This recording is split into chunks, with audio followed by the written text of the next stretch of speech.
Hi, my name is Julie Budge, and I am a coach working with people who are in the liminal space. And I am recording these little videos to show you my journey, how I am learning about the art of holding space. This is really important to me, both in terms of my own personal development and for the women that I am going to work with. I look like a wise woman with these glasses. I wish I was a wise woman. Anyway, okay, so what I'm going to do is every week I am going to, or every other week, I'm going to read a chapter because there happens to be 26 chapters. So I'm going to read a chapter of the book and then I'm going to reflect and share it on you. And I am doing my own personal learning journal to reflect on my growth and learning as well. So if you want to learn more and more about holding space, then this is the place for you to check into. Now, I have read chapter 1, which was basically a summary. And just to clarify, this book is called The Art of Holding Space, and it's a practice of love, liberation, and leadership. And it's written by Heather Plett. And I found this by a lot of researching. There was not a lot out there, and this actually comes from Canada. And Heather is just the most amazing individual that I've been following. So I sent for this pack, and I also got the Holding Space card deck, and I also got, as I said, this amazing journal.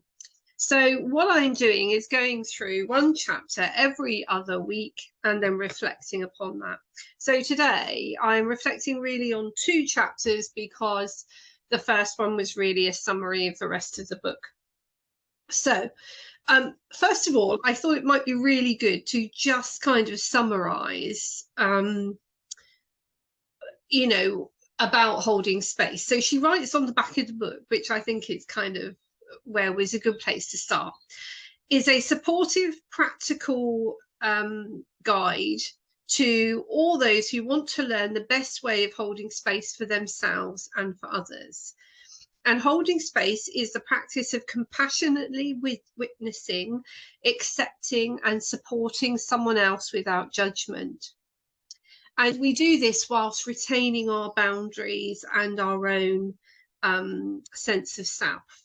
And I think faced with the global issues that there are at the moment, it's even more important when many of us are experience that kind of disconnection and grief and that deep sense of loneliness that's around at the moment, that we as individuals, particularly in the coaching, talking, mentoring, educating world, have a good grip of holding space for others, but also that we ourselves take the opportunity to hold space for ourselves. And this is really important for me.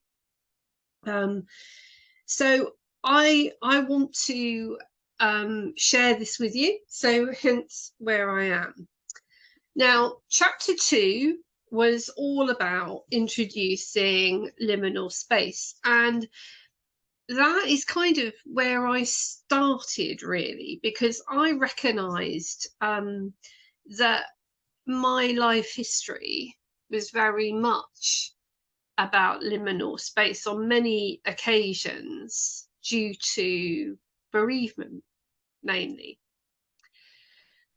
So when I made the massive decision to give up what I was doing, and I'll share more of that journey another time, to give up what I was doing and a charity that I'd founded to do my own thing, I guess in a way it was very much a big transition that I was going to go through. But I realized that it was something that I could support other women on, was going through transitions. So hence I started and learned a lot about the liminal space. And that was how I found Heather.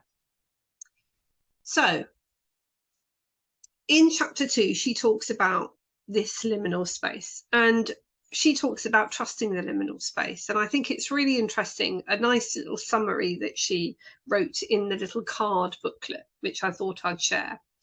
The word liminal originates from the Latin word limen, which means a threshold. In anthropology, liminality is the quality of ambiguity or disorientation that occurs in the middle stage of rituals, when participants no longer hold their pre-ritual status and have not yet begun the transition to the status that they will hold when it's complete, which is just mind-blowing thinking of it as rituals. So at this ritual liminal stage, participants stand at the threshold between the previous way of structuring their identity. So liminal space, therefore, is a period when something has been dissolved and a new thing has not yet emerged to take its place. So it's that period of uncertainty, ambiguity, can't even say that word, ambiguity, anyway, ambiguity, restlessness, fear, discomfort, and anguish. It's the space between when a trapeze, I love this, when a trapeze artist lets go of one bar and doesn't yet know whether they'll be able to catch the other bar. Isn't that fab? So that chapter 2 was all about that. And although I'd done a lot of research on the subject, in the chapter she talks about the journey through the liminal space being one of kind of releasing and becoming, which makes sense, but she talks of it in a spiral. And in fact, she shows this picture, which I'll flash up here, like that. But she also makes a very valid comment that she sees it more like a labyrinth, and that basically, you know, that journey is not kind of from story A before going through all these stages, going through these other stages and coming out of story B, that it's a spiral, and more so a labyrinth where you kind of have to find your way out through things that happen to you. And it was really interesting because I was reading that thinking about quite a few things, and it did trigger me, because one of the things she says in this important chapter, and I'll kind of read back to the little section that I want to highlight. She talks about having a stillbirth, and then some years later a very favourite uncle died, and then a couple of months later her grandmother, and then a year later her father. And she talks about the being on constant transitions. So this is where the chapter begins. This is where the paragraph begins. My work also transitioned during this time. The year after my dad died, I left the government, started working in a non-profit. 6.5 years later, I left the job to set up my own business. Each of these experiences represented another journey through liminal space, overlaid on a more extensive 10-year quest. Perhaps, she's suggesting, we go through some version of the liminal space journey, both personally and in our communities and our families throughout our lives. And in the end, there's one inescapable journey that we must all take, and that is the journey from life to death. She quotes here, most of us arrive at a sense of self and vocation only after a long journey through alien lands. But this journey bears no resemblance to the trouble-free travel packages sold by the tourism industry.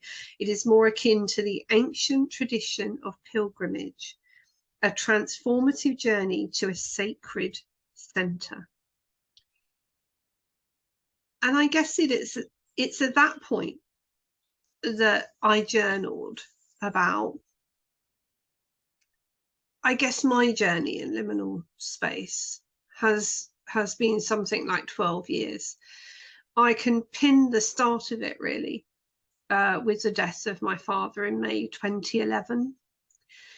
And that started the journey. And it wasn't until 2017 when I lost my brother and my mum in a very small space of time over a couple of months in 2017.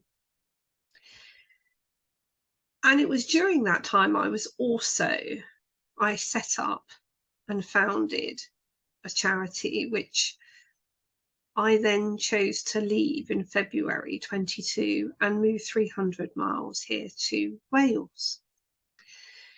So I've kind of been thinking of it as a transition now, as in February 22, up sticking from Bognor Regis, where I'd lived for 17 and a half years, to and brought up my family, my wonderful 2 children, to here in Southwest Wales. But what this chapter kind of reminded me was that the transition's been a lot longer. A lot longer. And I guess that's my learning here. And I think, I'd read it again about that, a transformative journey to a sacred centre, and where she talks about, one transition or one, let me just find the wording where she used it, multiple transitions on top of each other, and that is life, where you have something happen, and then a couple of years later something else happened, and something else happens, and they all overlay each other. And for me, that was quite a big thing out of this chapter, to think about that, to think about it in a much more longevity kind of focus, and that it's a combination of a lot of things that has brought me to this point of transition for myself. Anyway, there you go. That's my first chapter, my first and second chapter. And in a week or so's time, it will be the essential elements of holding space, which is chapter 3, which I'll reflect upon. Hope that's been useful. Take care.